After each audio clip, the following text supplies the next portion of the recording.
इसके बाद आता है मेरे पासपोर्ट पर 2 वीजे लग गए हैं, एक वीजा उम्रे का लगा है और एक वर्क वीजा लगा है।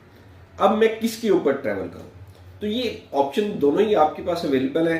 अगर आप अकामा वीजा के ऊपर ट्रैवल करेंगे यानी कि वर्क वीजे के ऊपर ट्रैवल करेंगे, उसके लिए आपको प्रोटेक्टर और सारी चीजों का प्रोसेस मुकम्मल करने के बाद 1 वे टिकट लेके आप इजीली ट्रैवल कर सकते हैं, जहां पे आपको सऊदी अरेबिया में कोई मसले मसाइल नहीं होंगे। वैलिडिटी आपकी 90 डेज ही रहेगी।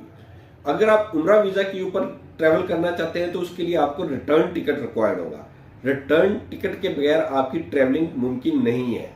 और सऊदी अरेबिया में जाके आप ये नहीं कर सकते कि उम्रा वीजा पे आए हैं, आपके पास वर्क वीजा भी मौजूद है और आप उसके ऊपर अपनी तमाम वो प्रोसेस कर लेंगे, ये पॉसिबल नहीं है। उसके लिए आपको बॉर्डर नंबर चाहिए होता है और बॉर्डर नंबर के ऊपर कैटेगरी वर्क वीजा वाली होगी तो आपका अकामा इशू हो सकेगा, अदरवाइज नहीं होगा। ये ज़हन में रखें। ये आप पहले सोचें कि आपने अगर वापस